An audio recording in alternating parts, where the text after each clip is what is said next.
Hello student, मेरा नाम है शुभम और आज हम एक बेहतरीन सब्जेक्ट पढ़ेंगे जिसका नाम है न्यूक्लियर फिजिक्स। और ये बीएससी फिफ्थ सेम के लिए है।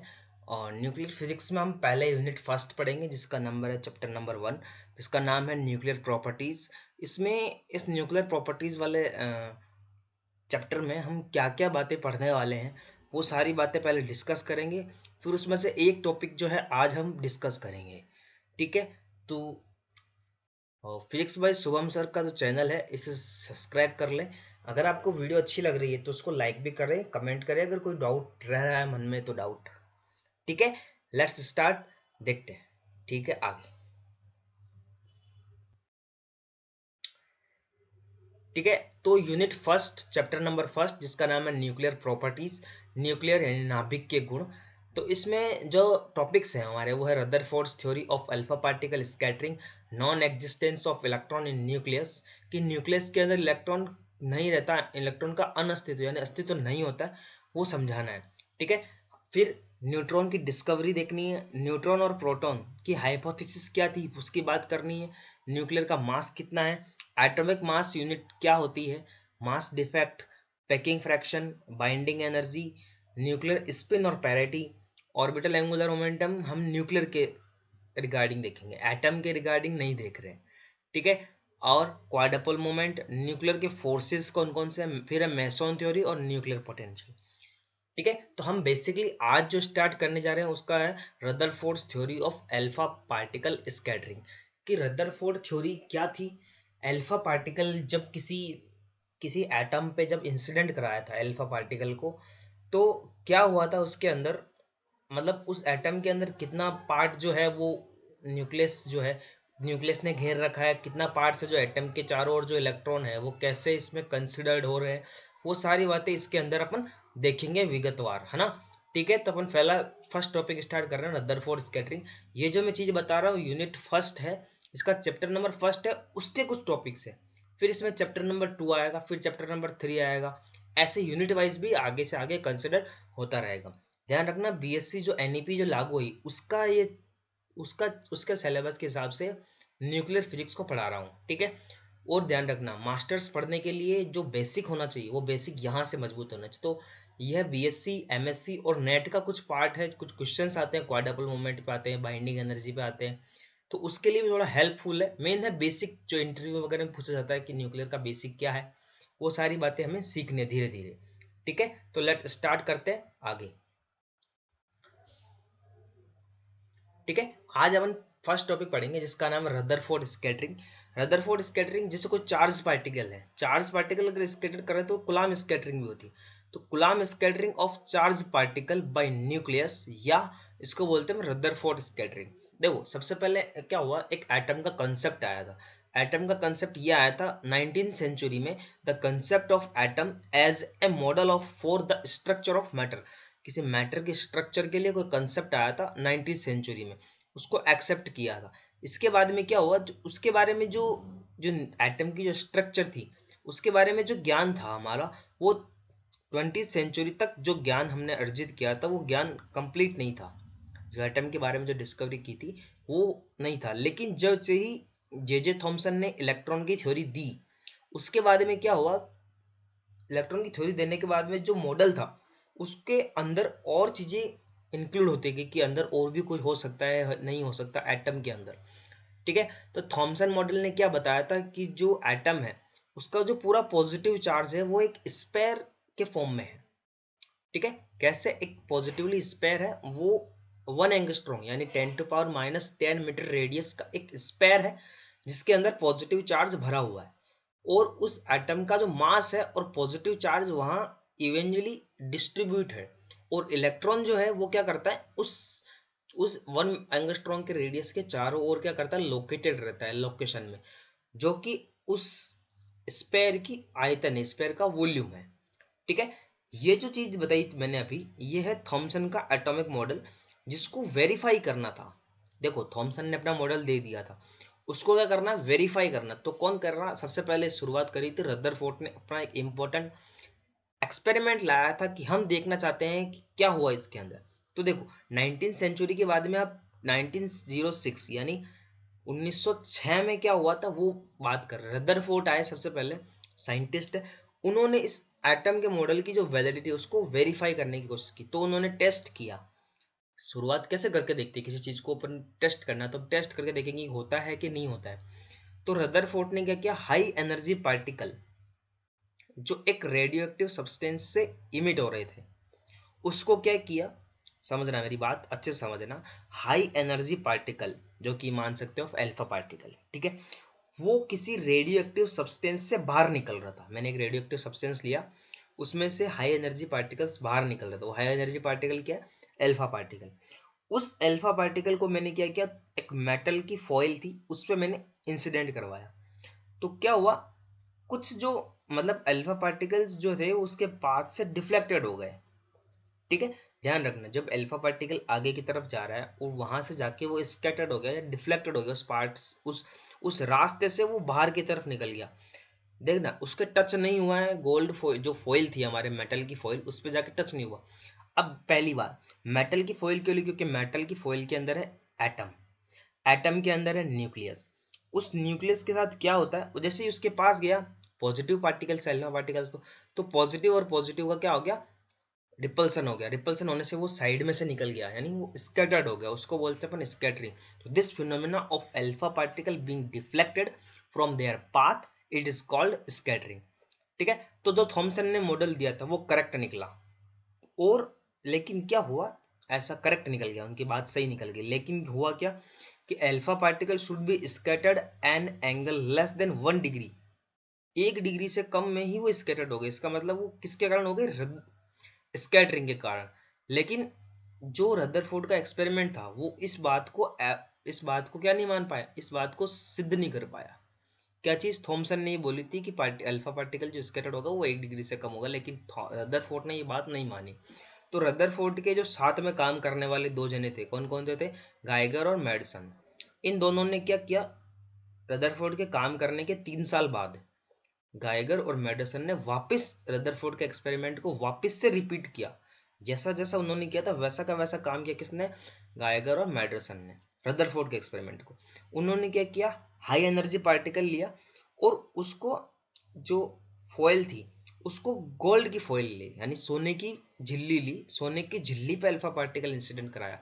हाई डेंस मटेरियल है, जो थिन फॉइल है अंदर की जो परत है सामने वाली, वो हाई डेंस मटेरियल है, जैसे कि गोल्ड मान सकते हो आप। तो ये खोज जो जो हमारी बातें बता रहा हूँ, ये न्यूक्लियस की खोज बता रहा हूँ, एक तरह से न्यूक्लियस कैसे मिला। देखो मॉडर्न फिजिक्स है, तो मॉडर्न फिजिक्स को ज्यादा टाइम नहीं हुआ है, अभी से मान के चलो 150 साल पहले इसकी खोज हुई है, ज्यादा भी इतना इतना भी लंबा समय नहीं लगा इसको बाहर निकलने के लिए। जैसे क्वांटम मैकेनिक्स हुई, न्यूक्लियर फिजिक्स हुई, ये सब मॉडर्न सब्जेक्ट है जो पुराने सब्जेक्ट को जो नियम थे उनको छोड़ के नए सिरे से स्टार्ट हुआ है। तो रदरफोर्ड का एक योगदान है। अब रदरफोर्ड के साथ में काम करने वाले गाइगर और मेडिसन ने दोनों काम किए और इन्होंने 1909 में एक्सपेरिमेंट को वापस से दोहराया और क्या किया, हाई डेंस मटेरियल जैसे कि गोल्ड को लिया, उस गोल्ड की फॉइल पे अल्फा पार्टिकल को इंसिडेंट कराया। तो देखते हैं क्या होता है उसके अंदर, ठीक है। तो दे ऑब्जर्व, उन्होंने ऑब्जर्व किया, मोस्ट जो सबसे ज्यादा पार्टिकल्स थे वो वापस से घूम के आ गए उसी ओरिजिनल पाथ पे उल्टे तरफ, ठीक है। और कुछ पार्टिकल थे जो स्कैटर्ड हो गए, स्कैटर्ड हुए थे लेकिन कुछ कम एंगल पे, स्मॉल एंगल पे। और कुछ पार्टिकल्स जो थे वो हाई एंगल पे, मतलब बहुत बड़े एंगल पे, जैसे 120 डिग्री, 150 डिग्री। देखो 180 डिग्री पर तो बहुत कम आए थे, 120 पे थोड़े ज्यादा आए थे, और 1 2 3 डिग्री पे कम पार्टिकल्स बाहर आए थे, यानी स्मॉल एंगल्स पे। तो क्या बात कहेंगे, they observe the most particles continued straight back in their original path, some particles were scattered at small angle and other particles is large angle and some even bounce back। जैसे दीवार पे कोई पत्थर मारोगे, अगर पत्थर मारोगे तो वो आएगा कम स्पीड से, लेकिन आपने रबड़ की बॉल मारी तो वो वापस से उस स्पीड से आएगी, बाउंस बैक करेगी और ऑपोजिट डायरेक्शन में। This large angle scattered could not be explain, ध्यान से वापिस से बोल रहा हूँ इस लाइन को, this large angle scattered could not be explain by Thompson model. देखो रदरफोर्ड के जो साथ में काम करने वाले थे उन्होंने गोल्ड फॉइल ली और काम को स्टार्ट किया। तो उन्होंने ये बताया कि जो लार्ज एंगल स्कैटर्ड जो हो रहे थे वो थॉमसन मॉडल ने कभी एक्सप्लेन ही नहीं किए, थ्योरेटिकली कैसे भी एक्सप्लेन नहीं किया। तो थॉमसन मॉडल फेल होने जैसी कंडीशन लग रहा थॉमसन का जो एटॉमिक मॉडल था। तो थ्योरेटिकली एक्सप्लेन किया जो रिजल्ट्स थे स्कैटरिंग के, फिर उस सारी बातों को मिला के जो 2019 सॉरी 1906 में 1909 में फिर ये अपना जो एक्सपेरिमेंट किया इन्होंने, जो गाइगर और मेडरसन ने इन्होंने एक्सपेरिमेंट किया और जाके रदरफोर्ड से बातचीत करी कि सर आप करो, बताओ क्या करना है इसका। तो रदरफोर्ड ने 1911 में इस मॉडल को यूज करके which is atomic nucleus will be discovered, ध्यान रखना Rutherford present a new model. Rutherford ने अपना एक एटम प्रेजेंट किया, ध्यान रखना रदरफोर्ड ने किया है। गायगर और मेडिसन तो इसके साथ में काम करने वाले थे, उन्होंने जाके रदरफोर्ड को बोला, तो रदरफोर्ड ने अपने नाम से Rutherford present a new model of atom in 1911 using which the atomic nucleus could be discovered। Rutherford prove that, Rutherford ने प्रूव किया है कि large angle scatter is possible only when the positive charge in the scattering atom is concentrated in extremely small region। कहने का मतलब है एक छोटे से रीजन में पॉजिटिव चार्ज रहेगा लेकिन वो हाई डेंस रहेगा, उसकी जो मतलब उसका जो वजन मानते हैं, उसका जो वेट है, वो कंसंट्रेट जो पावर है एटम की, वो सारी उस स्मॉल रीजन के अंदर ही होगी। जैसे एक छोटा सा बम होता है, उसकी आवाज कितनी तेज आती है, वैसे न्यूक्लियस छोटा सा पार्ट है लेकिन उसका हाई डेंस है। जैसे एक बॉल होती है, बॉल के बीचों बीच में एक एक कंचे को फंसा दिए, जो कि वजन है उसका, बॉल का तो 2 ग्राम वजन है लेकिन उस कंचे का 10 कंचे का मान के चलो 500 ग्राम है।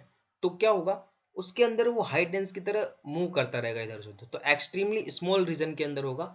और particle are scattered by Coulombian repulsive interaction, वापस से बोल रहा हूँ, the particle are scattered by Coulombian repulsive interaction. जो प्लस चार्ज न्यूक्लियस के पास था और प्लस चार्ज अल्फा पार्टिकल के पास था, वो दोनों में क्या हुआ, कूलम्ब रिपल्शन हुआ, interaction of the positive charges, दोनों चार्जेस के बीच में। तो इन सब बातों को समझा और रदरफोर्ड ने अपना मॉडल दिया कि ऑल द पॉजिटिव चार्ज, बोल रहा हूँ रदरफोर्ड का मॉडल बोल रहा हूँ, all the positive charge and mass of an atom, all the positive charge and mass of the atom is concentrated in an extremely small region, बहुत छोटे से रीजन में ही वो कंसंट्रेट रहेगा, जिसको बोलते हैं अपन न्यूक्लियस, जिसकी रेडियस होती है 10 to 15 मीटर। ठीक है, and electron are distributed around the nucleus, nucleus के चारों ओर घूमते रहते हैं। क्लियर है। The scattering of high energy particle by these particle is negligible. जो स्कैटर्ड हुए हाई एनर्जी पार्टिकल, वो क्या है, बहुत नेग्लिजिबल है, बहुत कम मात्रा में हाई एनर्जी पार्टिकल्स स्कैटर्ड हुए हैं। ठीक है, तो अब ये तो बात हो गई। देखो साइड में एक फिगर बन रखा है जिसमें मैंने बताया था, देखो प्रोटॉन है न्यूट्रॉन है, उन दोनों को मिला के बनाया न्यूक्लियस, और इलेक्ट्रॉन जो है वो देखो ऑर्बिट में मूव कर रहे हैं। तो देखो जो 3 सर्किल दिख रहे हैं, 3 आपको और इलिप्स जैसा दिख रहे हैं, उसमें इलेक्ट्रॉन्स ऑर्बिट बोलते हैं, इसमें इलेक्ट्रॉन चारों ओर चक्कर लगाता है। क्लियर है, ये होता है फिगर न्यूक्लियस के, न्यूक्लियस और एटम का फिगर है ना। ठीक है, अब हम देख रहे हैं derivation of Rutherford scattering formula. Rutherford ने अपने स्कैटरिंग का फॉर्मूला दिया था, और वो फॉर्मूला किस पे बेस्ड था, जो पोस्टुलेट्स है। तो उन्होंने पोस्टुलेट्स में क्या किया, क्या बोला, 4 बातें बताई थी उन्होंने पोस्टुलेट्स में। पहला बताया कि जो पॉजिटिव चार्ज है वो एटम के अंदर कंसंट्रेट रहेगा, उसका जितना भी वॉल्यूम है न्यूक्लियस, जो पॉजिटिव चार्ज है वो एक बीचों बीच में रहेगा और कंसंट्रेट रहेगा, सारा एक जगह इकट्ठा रहेगा छोटे से आयतन में, जिस सेंटर को अपन बोलते हैं न्यूक्लियस। पहला पोस्टुलेट्स तो इनका ये था। सेकंड पोस्टुलेट्स बोला था, the nuclei are so heavy compared to the mass. Nuclei जो है वो एटम के मास या अल्फा पार्टिकल के मास से ज्यादा होगा। ठीक है, तो collision of particle does not cause any change in state. ध्यान रखना, कोई भी पार्टिकल की स्टेट में कोई भी चेंजेस नहीं आएगा न्यूक्लियस, क्योंकि न्यूक्लियस हैवी है और अल्फा पार्टिकल उस पर आ रहा है, स्कैटर्ड हो रहा है। तो scattering occurs only due to repulsive Coulombian interaction between alpha particle and nucleus. The effect of electron in the atom is negligible. Atom का इलेक्ट्रॉन पे इफेक्ट बहुत नेग्लिजिबल होगा, और जो न्यूक्लियाई है और जो अल्फा पार्टिकल है ये सिर्फ पॉइंट है, एक बिंदु मात्र है। ध्यान रखना, माइक्रोस्कोपिक लेवल पे चल रहे हैं। माइक्रोस्कोपिक का मतलब है न्यूक्लियर क्वांटम ऐसे, जिसको बोलते हैं माइक्रोस्कोपिक लेवल। इस डेरिवेशन को शुरू किया है रदरफोर्ड ने। रदरफोर्ड ने क्या क्या कंसीडर किया वो सारी बातें करेंगे। रदरफोर्ड ने क्या करा कि एटम जो मतलब जो लिया, एटॉमिक नंबर लिया न्यूक्लियस का, वो जेड लिया, उस पे चार्ज लिया जेड ई। तो the charge of alpha particle is 2e ठीक है। तो कुलाम रिपल्सिव फोर्स लगाए, कुलाम का नियम लगाए, F बराबर के Q1 Q2 upon R square, है ना। तो K क्या होता है 1/4πε0।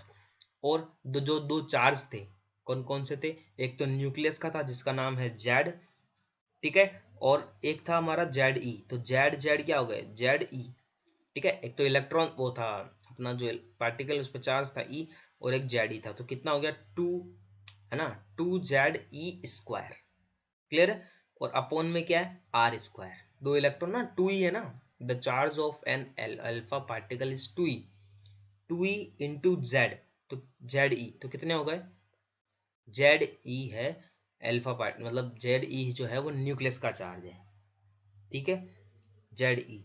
और अल्फा अल्फा पार्टिकल का चार्ज कितना है 2e, तो कितने हो गए टोटल मिला के 2ZE² upon r square, hence the Coulomb repulsive force acting on the nucleus. देखो इक्वेशन नंबर 1 मैंने बताई है, F बराबर 1/4πε0 2ZE² upon r square, clear है।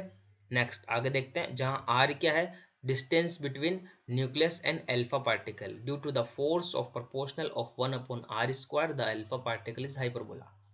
जो F डाई प्रोपोर्शनल टू 1/r² है, वो क्या बताता है कि जो अल्फा पार्टिकल का जो पाथ है वो हाइपरबोला की तरह होगा, जो अल्फा पार्टिकल जिस रास्ते से जाएगा वो हाइपरबोला है, क्लियर है बात। अब हम देखो यहाँ से, देखो इस नीचे फिगर बन रखा है, उस फिगर में देखो, देखो अल्फा पार्टिकल ये रहा, मेरा अल्फा पार्टिकल आगे गया किस रास्ते से, P1 रास्ते से आगे की तरफ गया, और यहाँ देखो इस जगह है हमारा न्यूक्लियस, इस पॉइंट पे जहाँ मेरा कर्सर है, और उस इतने से एरिया ये जो दिख रहा है ना, ये इसको बोलते हैं अपन इम्पैक्ट पैरामीटर बी, ये जो डिस्टेंस दिख रही है, और इससे थोड़ा सा दूर ही वो स्केटर्ड हो, क्योंकि यहाँ पॉजिटिव चार्ज है, ये भी पॉजिटिव है, तो दोनों एक दूसरे क्या क्या कूलम्ब में रिपल्सिव फोर्स लगा, तो वो चला गया P2 पाथ पे।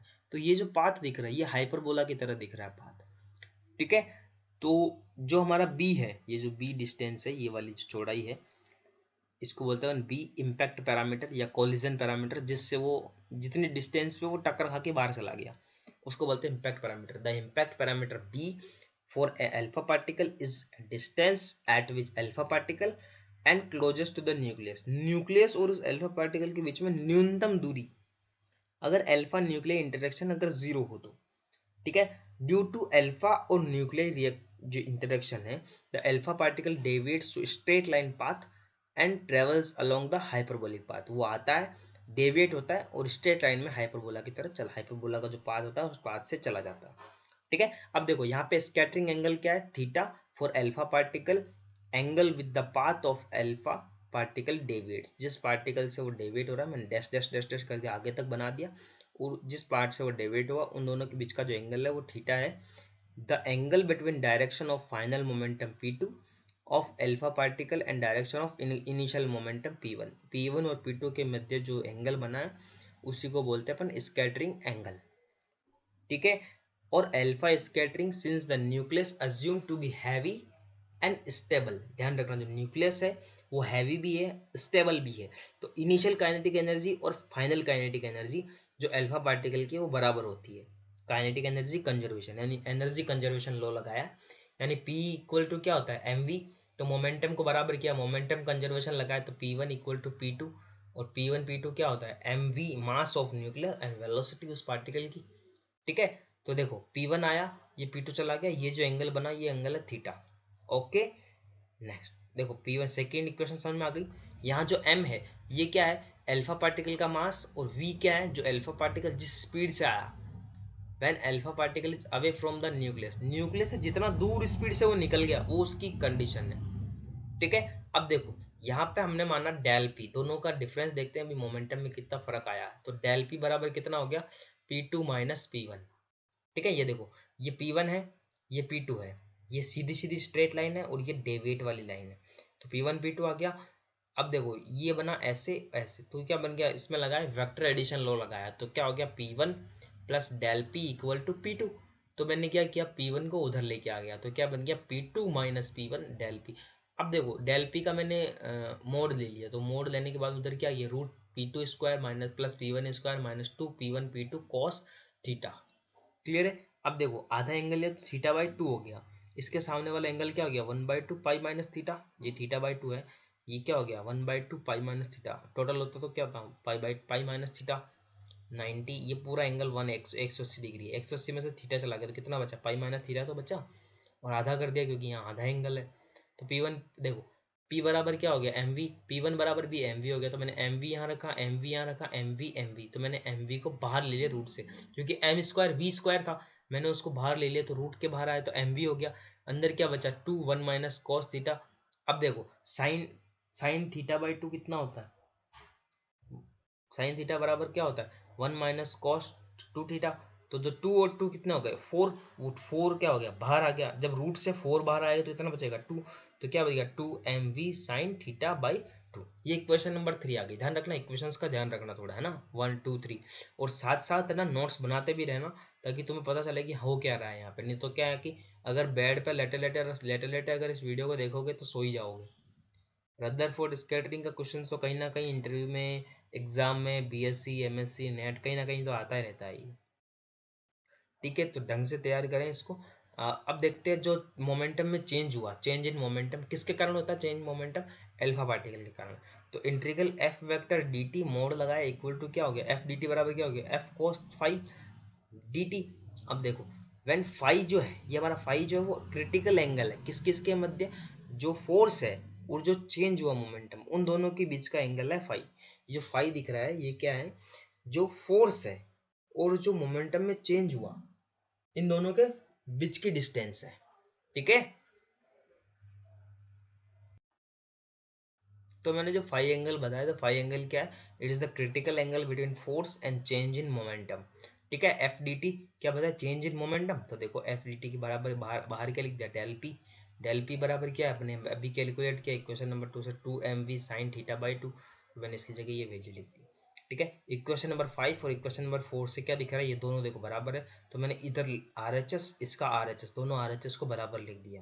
क्लियर है बात, आ गया समझ में। माइनस इन्फिनिटी से इन्फिनिटी की वैल्यू भी ले ली। अब देखो इसके अंदर थोड़ा सा फिगर देखना, ध्यान से देखना। ठीक है, ये अल्फा पार्टिकल जो उसका है, उसका उसका पाथ है, और इन दोनों के बीच में जो डिस्टेंस है वो बी है, इसको इम्पैक्ट पैरामीटर बोला है। और देखो यहाँ ये एंगल थीटा है, जो मैंने क्रिटिकल एंगल बताया था वो फाई बताया था, तो ये कितना हो गया pi by pi minus phi. देखो ये पूरा पाई है, इसमें से फाई माइनस हो गया तो पाई माइनस फाई। अब यहाँ इस डेल पी से लेके इस जो पी वन है, उनके बीच की डिस्टेंस, उनके बीच का जो एंगल है वो कितना है 1/2 पाई माइनस थीटा। क्योंकि देखो 1/2 पाई माइनस थीटा और 1/2 पाई माइनस थीटा कितना हो गया, पाई माइनस थीटा। ठीक है, दोनों को जोड़ोगे तो पाई माइनस थीटा हो जाएगा, और फाई एंगल किसके बराबर हो गया, पाई माइनस थीटा है ना, क्योंकि देखो ये है पाई है, और ये बीच में क्या एंगल है फाई, तो इन दोनों के बीच में ये हो गया फाई, और ये इधर है थीटा एंगल।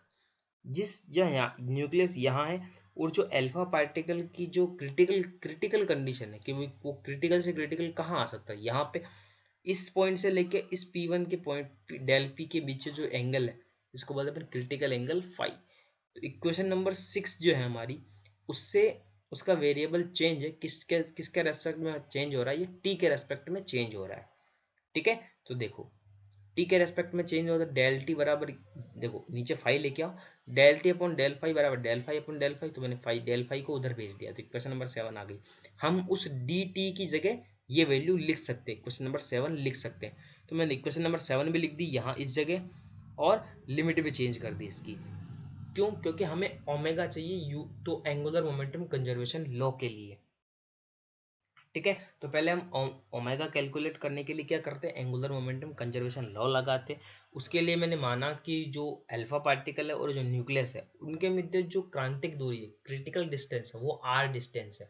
तो क्या हो गया, एम ओमेगा आर स्क्वायर बराबर constant equal to m v B.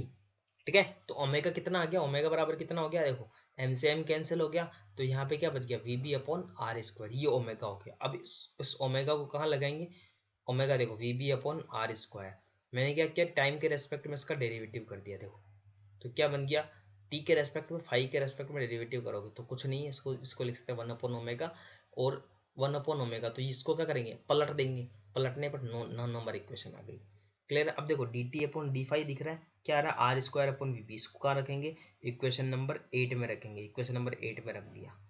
Clear है, अब देखो 2mv, देखो ये भी कांस्टेंट है, ये भी कांस्टेंट है, सबको मैंने बाहर ले ली। यहाँ पे किसके रेस्पेक्ट में डेरिवेटिव हो रहा है, सॉरी इंटीग्रल हो रहा फाई के रेस्पेक्ट में। बाकी देखो F r square upon v b को मैंने क्या कर दिया, आर एल एच एस में ट्रांसफर कर दिया, तो क्या बच गया 2mv² B. 4 pi epsilon not था, उसको भी मैंने दे दी, क्योंकि एफ की वैल्यू पता है ना, एफ बराबर क्या है 2z² upon 4 pi epsilon not, तो वो वैल्यू भी रख दी मैंने। ठीक है, सारी वैल्यू उधर भेज दी, एक फाई की वैल्यू उधर रखी है। यहाँ पे जब इसकी लिमिट लगाई, कोस फाई का डेरिवेटिव इन वो करा, इंटीग्रल किया, तो क्या आ गया, उसको चेंज किया, फाई के रेस्पेक्ट में डेरिवेटिव किया और लिमिट लगा दी। लिमिट लगाने के बाद में क्या आ गया हमारा, ये आ गया। अब देखो हम साइन कॉस बटा साइन करेंगे, जब साइन थीटा बाई 2 दिख रहा है, इसको मैंने उधर भेजा तो क्या किससे बदल गया, ये कॉट कॉट थीटा बाई 2 में, ये हमारा कॉट थीटा बाई 2 आया। अब हम काइनेटिक एनर्जी जो हमने निकाली थी, उस काइनेटिक एनर्जी को यूज करते हैं इस फॉर्मूले के अंदर। यह है kinetic energy cot theta by 2 बराबर 4 पाई एप्सिलॉन नॉट। देखो mv² ई बराबर क्या होता है, हाफ mv²। तो ये देखो 1/2, तो ये रहा 2, ये ले लिए यहाँ से, 1/2 mv², तो कितना हो गया 4 पाई एप्सिलॉन नॉट, ब्रैकेट में यहाँ ये ई है, बी इम्पैक्ट पैरामीटर चल ही रहा है। तो the scattering of a particle for various value of b है विच इज डिक्रीजेस जब बी इज इंक्रीजेस।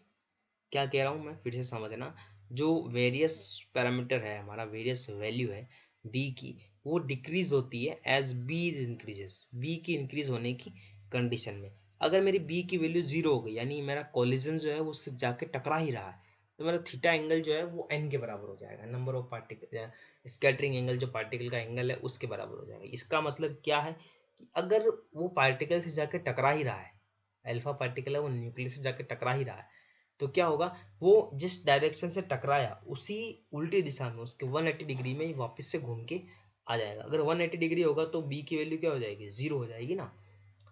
यही तो बात है, यही तो कह रहा हूँ मैं। देखो इस नीचे वाले एंगल में देखो, नीचे वाले एंगल से ज़्यादा समझ में आएगा। ये हमारा अल्फा पार्टिकल्स आ रहे थे, ये हमारा न्यूक्लियस था, एक पार्टिकल जो है वो डेविएट होकर वापस जा रहा है। बाकी देखो ये हाई एंगल सबसे लार्ज एंगल से स्कैटर्ड हो रहा है, ये थोड़े से बड़े से, ये सबसे लो एंगल से स्कैटर्ड हो रहा है। एक तो था वो तो सीधा ही चला गया, क्योंकि इसका इस न्यूक्लियस का इस पार्टिकल पे इफेक्ट ही नहीं रहा, एक तरह से ये बात करें। और जो हमारा न्यूक्लियस है इसका मैंने एरिया देखा तो एरिया निकाला, क्योंकि देखो जो न्यूक्लियस की जो रेडियस है वो देखो बी के बराबर दिख रही है, और किसी भी स्पेयर की रेडियस क्या होती है, वही कैलकुलेट करते हैं πb², यानी एरिया निकालेंगे तो यही होगा। तो रदरफोर्ड स्कैटरिंग फॉर्मूला अब डेराइव करेंगे, वो हमने रिलेशन निकाला था थीटा और बी के अंदर, इम्पैक्ट पैरामीटर और क्रिटिकल जो एंगल है उसके मध्य एंगल, स्कैटरिंग एंगल थीटा और इम्पैक्ट पैरामीटर बी के मध्य हमने क्या किया था, ये वैल्यू कैलकुलेट करी थी। अब भी निकालेंगे रदरफोर्ड स्कैटरिंग फॉर्मूला। अगर एग्जाम में रिलेशन निकालने की बोले तो आपको यहाँ तक निकालना है, क्वेश्चन नंबर 13 तक, और अगर वो रदर स्कैटरिंग फॉर्मूला बोले तो आपको डायरेक्ट लिखना है, फॉर्मूला की वैल्यू रखनी है। अब देखो इसका जो पैरामीटर वो कहाँ से कहाँ जा रहा है, देखो रदरफोर्ड स्कैटरिंग में कोई भी अल्फा पार्टिकल इंसिडेंट होता है तो उसका जो टकराने का जो पैरामीटर है वो कहाँ कहाँ से टकरा सकता है, उस न्यूक्लियस को कहाँ कहाँ तक इम्पैक्ट कर सकता है, उसकी रेडियस तक। तो इसमें इंटीग्रल कहाँ से कहाँ करेंगे, 0 से b तक, क्योंकि स्कैटरिंग एंगल और भी ग्रेटर हो सकता है। इसका मतलब है any alpha particle incident with an area, जिसका जो एरिया दिख रहा है ना ये b, इस एरिया के अंदर अंदर ही अगर होगा तो स्कैटर कर जाएगा। तो ये एरिया है एक तरह से क्रॉस सेक्शन हो गया, कि हमारा अगर इस एरिया से दूर रहेगा तो वो स्कैटर्ड होकर निकलेगा, यही वाली बात है और कोई बात नहीं है यहाँ पे। ठीक है, तो स्कैटरिंग क्रॉस सेक्शन को सिग्मा से दिखाया पाई बी। ठीक है, suppose scattering is taking place for foil of thickness, इस जो जो हमने जो गोल्ड की फॉयल ली थी उसकी झिल्ली है, उसकी मोटाई कितनी है, टी मोटाई ले ली, और जो वॉल्यूम है कंटेंट एटम का जो वॉल्यूम है उसको एन से दिखाया है, और number of atoms per unit area कितना हो गए एन टी। देखो थिकनेस ये है, कंटेंट्स एटम्स कितने एन है, तो एटम पर यूनिट एरिया यानी number of atoms per unit area क्या हो गया एन टी। अगर बीम ऑफ अल्फा पार्टिकल अगर इंसिडेंट करे किसी एरिया पे, जो मैंने एरिया ए मान लिया, तो क्या हो गया स्कैटर्ड अल्फा पार्टिकल का एन टी ए। ठीक है, तो their total scattering of alpha particle क्या हो गया एन टी ए सिग्मा, क्योंकि देखो कुछ सिग्मा क्या है क्रॉस सेक्शन, इतने से काट छायांक के क्षेत्र में वो क्या कर रहा है स्कैटर्ड हो रहा है, इसको बोलते हैं अपन स्कैटरिंग क्रॉस सेक्शन। क्लियर है। अगर F इज रिप्रेजेंट करता है कि fraction of incident particle that are scattered at angle, और या तो वो एंगल से डिफाइन करेंगे या इससे भी ज्यादा एंगल से डिफाइन करेंगे, तो F को दिखाया फ्रैक्शन ऑफ इंसिडेंट पार्टिकल। तो F बराबर क्या हो गया, number of alpha particle scattering for an angle and number of incident alpha particle. देखो किस एंगल से स्कैटर्ड हो रहे हैं और कितने पार्टिकल हो रहे हैं, कितने पार्टिकल है जो एंगल से अल्फा पार्टिकल स्कैटर्ड हो रहे हैं, और कितने इंसिडेंट कराए तुमने। जैसे मैंने 1000 इंसिडेंट कराए, उसमें से 20 पार्टिकल किसी एंगल पे घूम रहे हैं या 20 से ज़्यादा है, तो 20/100। ऐसा कैसा इसको फॉर्मूला को और भी मॉडिफाई कर सकते हैं। Total scattering angle of particle scattered at an angle theta और मोर, द टारगेट एरिया। कितने एरिया है, ये इतना बड़ा एरिया है, माना मैंने 100 मीटर का एरिया है, उसमें से केवल 50 मीटर के एरिया में ही पार्टिकल स्कैटर्ड हो रहे हैं, तो 50 मीटर क्या है, उसका फ्रैक्शन हो गया, एक तरह से भिन्न हो गई। तो क्या किया, n t a sigma upon capital A से कैपिटल ए कट गया, और सिग्मा की वैल्यू रख दी पाई बी स्क्वायर। तो क्या आ गया, एफ बराबर क्या आ गया, पाई बी स्क्वायर। ठीक है, we know that equation number 13, जो मैंने अभी इक्वेशन नंबर 13 निकाली, वहां पे बी की वैल्यू रख देंगे। बी बराबर मैंने वहां निकाला है, कैलकुलेट किया है, ध्यान से देखना। उस बी की वैल्यू रखनी है यहाँ पे इस जगह। तो क्या है, बी बराबर क्या है, Z E square upon 4 pi epsilon naught E, और स्क्वायर तो है ही बी का, और cot square cot theta by 2, तो स्क्वायर किया तो क्या आ गया, cot square theta by 2। In reality, ये तो सब बातें हो गई, एफ की वैल्यू निकल गई, इक्वेशन नंबर 16 आ गई। इन रियलिटी एक्सपेरिमेंट जो भी होता है कि जैसे कोई पार्टिकल जा रहा है तो कौन कैलकुलेट करेगा, वहाँ वहाँ शुभम सर तो जाएंगे नहीं कि हाँ 10 पार्टिकल आ गए बैठे रहो, 10-20 पार्टिकल आ गए बैठे रहो। रियलिटी एक्सपेरिमेंट में क्या होता है कि एक डिटेक्टर मेजर करता है उन अल्फा पार्टिकल जो स्कैटर्ड होगा, किसी एंगल से स्कैटर्ड हो क्या है। तो हमें क्या करना पड़ेगा, कुछ एरिया से, माना मैंने बहुत बड़ा कमरा है, उसमें खिड़की है, खिड़की में से धुआं निकल रहा है, तो उस खिड़की तक का डिफरेंशियल कर लेंगे कि हाँ, सारा जो पार्टिकल्स है उस खिड़की से निकल के बाहर आ रहा है, तो वो है स्कैटर्ड एंगल, स्कैटर्ड कितना है। ठीक है, ये सारी बातें थी। डी एफ निकाला मैंने, इसका डेरिवेटिव कर दिया। कॉट स्क्वायर थीटा का किया तो कॉट थीटा का, एक बार तो कोसेक स्क्वायर थीटा हो गया, और जो बचा हुआ कॉट थीटा था उसका क्या हो गया, कोसेक, तो ये होगा कोसेक थीटा कॉट थीटा हो गया, तो इसका डेरिवेटिव भी कर दिया मैंने। ठीक है, क्लियर है यहाँ तक बात। जो नेगेटिव साइन आ रहा है यहाँ पे देखो, ये डी एफ की वैल्यू माइनस आ रहा है, ये नेगेटिव साइन ये बता रहा है कि जैसे जैसे फ्रैक्शन बढ़ेगा, जैसे जैसे एंगल बढ़ेगा, थीटा का एंगल, जैसे मैंने बोला लार्ज एंगल पर भी स्कैटर्ड होगा, फ्यू एंगल पे भी स्कैटर्ड होगा, तो लार्ज एंगल पे स्कैटर्ड होगा तो उसके लिए फ्रैक्शन की वैल्यू बहुत कम आएगी। नेगेटिव चीज ये बता रहा है कि जो the area of the detector will be given by A sphere with radius r sin theta and width are D theta, है ना। तो इफ द डिटेक्टर स्क्रीन, जो डिटेक्टर स्क्रीन पर जो डिटेक्टर लगा रखा है, जो डिटेक्ट करेगा कितने अल्फा पार्टिकल्स आए, then the region where these scattered particle can be collide in shaded and this area will be, देखो एरिया बताता हूँ, शेडेड एरिया कि किस एरिया में स्कैटर्ड होगा। तो ये है इसका स्कैटर्ड एरिया। देखो अल्फा पार्टिकल आया, इस पे स्कैटर्ड हुआ, ये एंगल है, इस थोड़ा सा एंगल बढ़ा के लिया क्योंकि हम पता कर सकते भाई ये खिड़की है, इस खिड़की से इतना इतना स्कैटर्ड हो रहा है। देखो ऐसे ये बना हुआ ना क्रॉस सेक्शन की, इस पर्दे पे कितना है, तो डी एस इसका एरिया हो गया, ये थीटा एंगल है, डी थीटा हो गया, ये इतना टुकड़ा थोड़ा, तो ये क्या हो गया, आर साइन थीटा, रेडियस हो गई। ये अल्फा पार्टिकल आया, अल्फा पार्टिकल का स्कैटर्ड किया, इस एंगल पे हुआ, तो ये सारी बातें इसमें कंसिडर हो गई। तो क्या करना है, डी एस क्या है, एरिया निकाला मैंने, तो एरिया कैसे कैलकुलेट करते हैं, देखो ये डी एस बराबर 2 pi R sine theta D theta R D theta, 2 pi R का आर, आर और आर क्या, आर स्क्वायर साइन थीटा को लिखा क्या, देखो साइन 2 थीटा का फॉर्मूला तो 2 sin थीटा कॉस थीटा, यहाँ पे साइन थीटा है तो उसको क्या लिखा, 2 sin theta by 2 cos theta by 2, वो वाली वैल्यू यहाँ रख दी। तो N1 पार्टिकल अगर उस फॉइल पे स्ट्राइक मार रहे हैं तो क्या होगा, नंबर ऑफ पार्टिकल उस एंगल के बिटवीन क्या हो जाएगा, N1 मोड डी एफ की वैल्यू डायरेक्ट यहाँ रखनी है और कुछ नहीं करना है। ये तो फॉर्मूला बना रहा हूँ कि एन, अगर बहुत सारे पार्टिकल्स हो उसमें से कोई 10 पार्टिकल बाहर निकल गए तो उसके लिए फॉर्मूला है ये एन थीटा वाला, n i d f upon d f, d f की वैल्यू रख दो यहाँ पे, डी एस की वैल्यू रख दो, डी एस की वैल्यू 18 नंबर इक्वेशन से लिखनी है, ये देखो 18 नंबर इक्वेशन डी एस की वैल्यू, और डी एफ की वैल्यू कहाँ से लिखनी है, 17 नंबर इक्वेशन जो अपने अपने इक्वेशन डिराइव की थी वो यहाँ रखनी है। तो ये क्या निकल जाएगा, रदरफोर्ड स्कैटरिंग फॉर्मूला, जो कैंसिल और इसको काट देना बाकी वैल्यू बच जाएगी। तो ये देखो 4 घात, और इसको ऊपर ले जाएंगे तो किसमें हो जाएगा, कोसेक कोसेक 4 थीटा बाई 2, यानी कोसेक की घात 4 और डी थीटा। तो इक्वेशन नंबर 19 जो है इसको बोलते हैं रदरफोर्ड स्कैटरिंग फॉर्मूला। वापस से थोड़ा सा समराइज कर देता हूँ रदरफोर्ड स्कैटरिंग फॉर्मूला क्या है।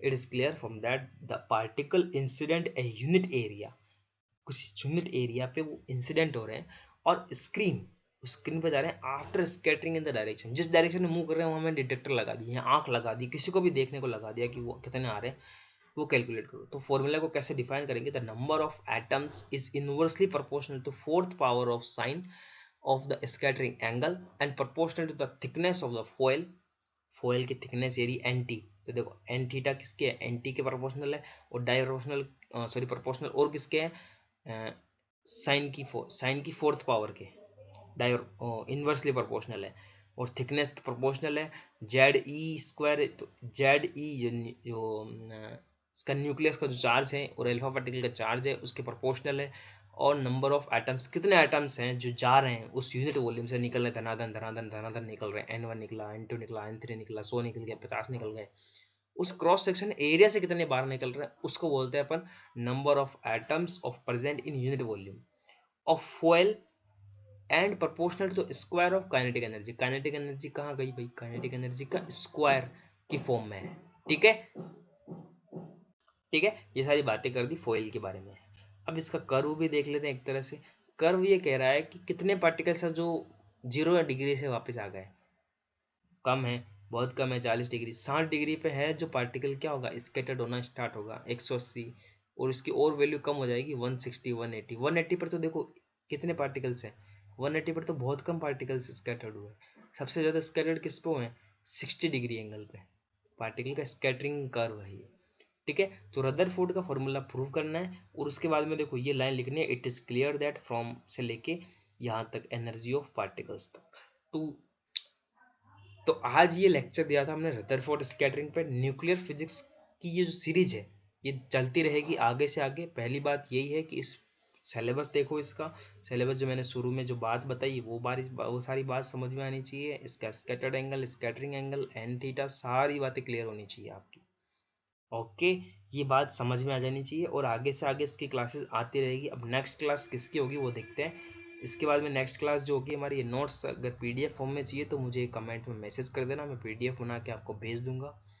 और इसको साथ साथ बनाओ तो साथ साथ बना लेना, कोई दिक्कत नहीं है। नेक्स्ट जो हमारा टॉपिक है वो आएगा हमारा नॉन एग्जिस्टेंस, या हम पहले प्रॉपर्टीज पढ़ेंगे न्यूक्लियर की, न्यूक्लियर की सारी प्रॉपर्टीज पढ़ेंगे, उसके बारे में डिस्कस करेंगे, फिर आगे से आगे टॉपिक चलता रहेगा हमारा। तो इस फर्स्ट चैप्टर में इतने सारे टॉपिक्स हैं, कैसे कैसे कवर करना है वो सारी आप देख लेना। ठीक है, धन्यवाद, आज के लिए इतना ही। इस जो फर्स्ट चैप्टर है, फर्स्ट लेक्चर है ये, अब आगे से आगे न्यूक्लियर प्रॉपर्टीज के लेक्चर आते रहेंगे, तो ये समझ में नहीं आएगा तो आगे वाले कुछ समझ में नहीं आएंगे। इस चैप्टर में एक ही चीज सीखी है मैंने, वो है कि एटम है, एटम के अंदर न्यूक्लियस है, न्यूक्लियस कैसे स्कैटर्ड होता है, बस रदरफोर्ड ने करके दिखाया, तो कैसे होगा। ठीक है, ओके, धन्यवाद, क्लासेस आती रहेगी, देखते रहना आगे से आगे। ओके, और चैनल को सब्सक्राइब भी कर देना, क्योंकि जाते जाते तुम क्या करते हो, केवल वीडियोस देख लेते, अपना काम का मटेरियल देखा और आगे से आगे चले गए। थोड़ा सब्सक्राइब बढ़ेंगे तो मुझे भी थोड़ा मोटिवेट मिलेगा कि हाँ मैं वीडियोस बना रहा हूँ तो बच्चों के पास टाइम से पहुँच रहे हैं। ये क्लास अभी लाइव हो रही है, थोड़ी देर में लाइव हो जाएगी, तो आप देख भी सकते हो इसको। ठीक है, थोड़ी देर में।